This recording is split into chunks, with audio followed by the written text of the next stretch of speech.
This is the brand new iPhone SE from Apple. It looks like an iPhone 8, runs like an iPhone 11, 11 Pro, but costs $399.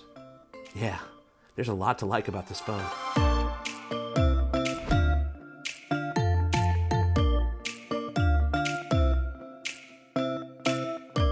There are a lot of different ways you can look at the iPhone SE from Apple.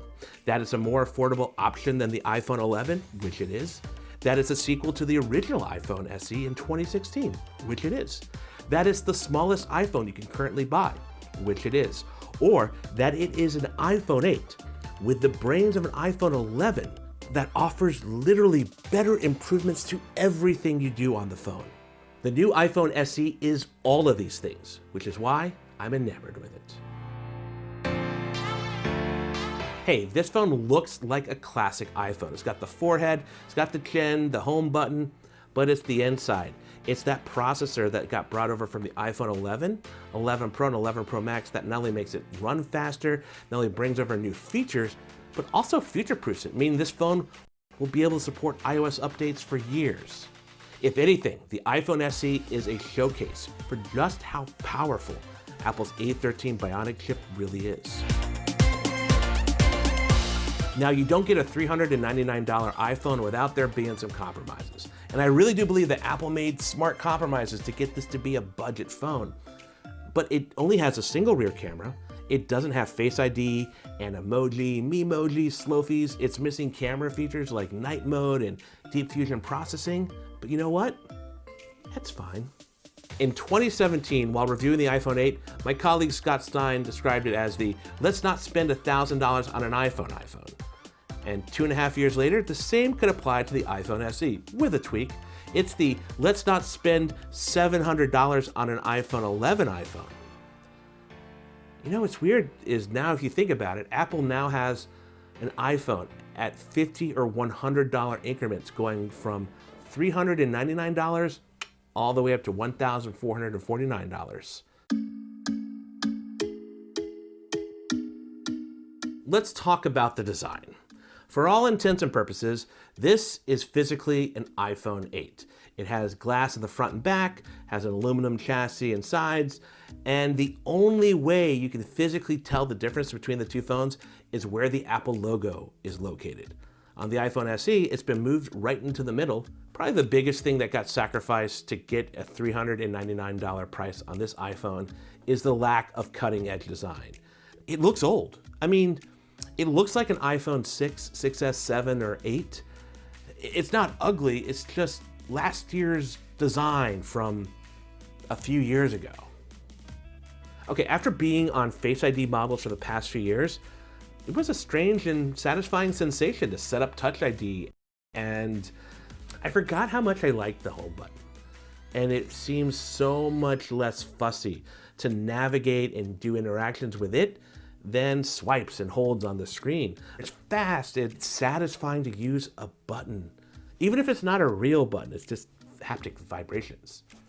The new iPhone SE has a 4.7-inch screen. Now, for those of you hoping the 4-inch screen embody the old iPhone SE, yeah, I'm sorry. Okay, but aside from the iPhone SE's squared off corners, the quality of the screen seems equal to that of the iPhone 11. I mean, text is sharp, animations look good, colors seem accurate, and you could see it out in a bright sunny day.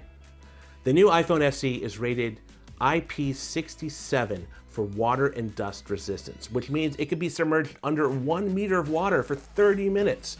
Now, I was not able to test this claim, though I did submerge it in 1 liter of water for 30 minutes and everything worked fine.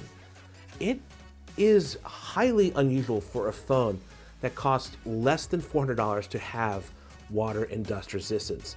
And it is particularly noteworthy that the iPhone SE actually includes it. The iPhone SE comes in 3 colors, black, white, and red, which is the one I've been using. Now, I realize the iPhone 8 did have a product red version, but seeing this in person, yeah, it looks so damn good in red, and the black bezels on the front. So this is one of the reasons why I'm a little iffy about the design, because it's an old phone, but it looks pretty good.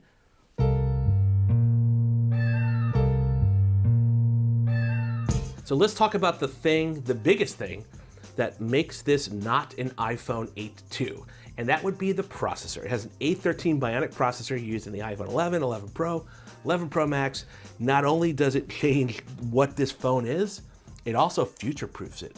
So I'm likely to get years longer updates of iOS on the iPhone SE than had I bought an iPhone 8 just a couple months ago. And let's just acknowledge that the longevity with which Apple supports iOS in older devices is quietly one of the most significant appeals of owning an iPhone. So what does all this performance get you? Well, in performance tests, the new iPhone SE scored higher than the iPhone 8 and, no surprise, the original iPhone SE. It also scored right on par with the iPhone 11, 11 Pro, and 11 Pro Max. In everyday use, it just meant apps were fast and launched quickly. Gaming was a breeze. FaceTime with friends and stickers was no problem. Editing photos was easy, and I even was able to do AR games on an iPhone SE. So yeah, this little guy is no slouch. It's actually pretty impressive. When it comes to battery life, well, things are a bit shocking. So on Apple's website, they claim the new iPhone SE lasts about the same amount of time as the iPhone 8. Well, that's not true. It lasts much longer. We ran a video test where we play a video loop back in airplane mode at 50% brightness, and it lasted 15 hours and 45 minutes. That is hours longer than what the iPhone 8 and the original iPhone SE did when we ran that same test on them when they were brand new. Now look, in everyday use, I got easily a day and a half between charges on the iPhone SE. A couple times, it went 2 whole days without charging. Very impressive. I should note that I have more battery tests to run on the iPhone SE, and that you should check out my review on cnet.com, where I'll update not only the results, but also the battery score for the review. I should mention that the iPhone SE has wireless charging, and this is another feature that you don't see often on budget phones. It also has fast charging, where it can charge the battery 50% in just 30 minutes. However, it doesn't come with the necessary 18-watt charger. Instead, the SE comes with the old 5-watt charger. Hey, look, I get it. Smart compromises. Speaking of which, let's talk about the cameras. So I thought the best way to look at the cameras on the iPhone SE is to actually compare them to those on the iPhone 11. So let's do a little mini shootout and compare photos and videos from the iPhone 11 versus the iPhone SE.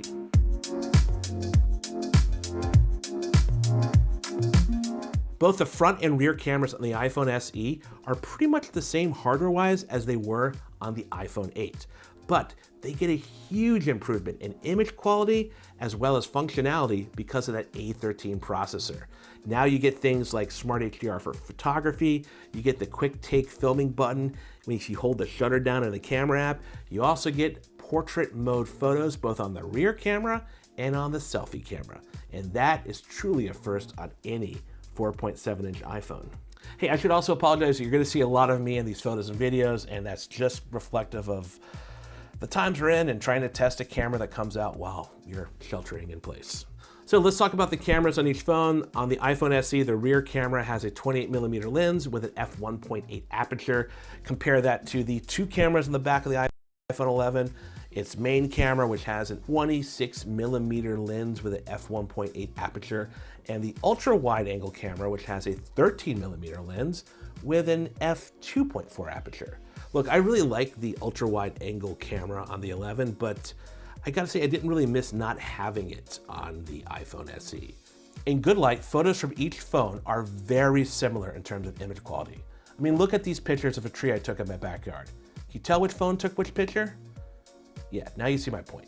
Yeah, the iPhone SE photo is framed ever so slightly tighter because of that 28mm lens compared to the iPhone 11 with its 26mm lens. But here are a few other photos where things, again, are pretty much identical. Both phones have portrait mode and produce excellent results. The iPhone 11 can do portrait mode photos of people and pets, while the iPhone SE can only do people. The photos look very close, but the iPhone 11's portrait mode captures just a bit more detail. Sorry about this, but if you zoom in and look at my skin, the iPhone 11 photo has a dusting more of detail and less noise than the iPhone SE photo.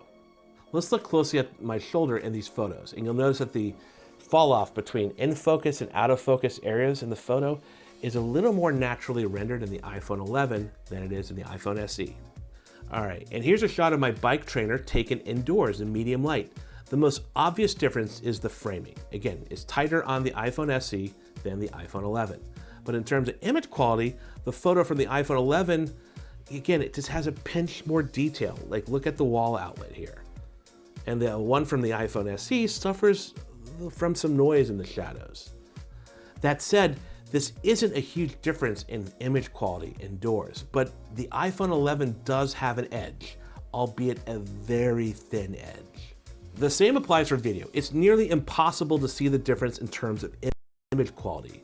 Both phones can shoot 4K 60 frames per second.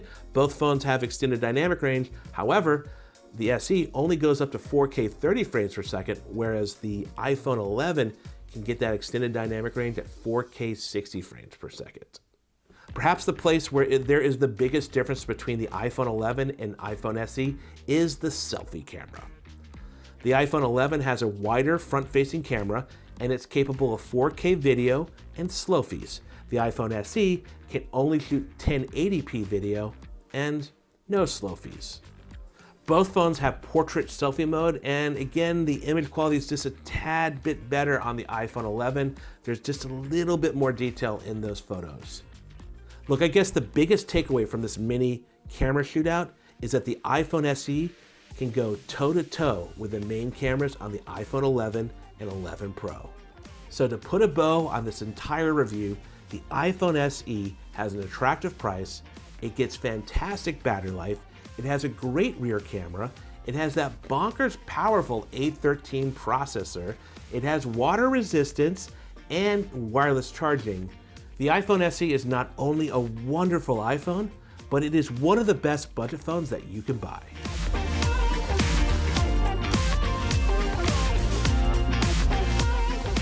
Hey, so that's my review for the iPhone SE. If you want to look at more, take a look at cnet.com. My full in-depth review is there. But if you have questions for me, throw them in the comments. I'd love to answer them. But also, I'd love to know, are you getting an SE? Are you considering it? And if so,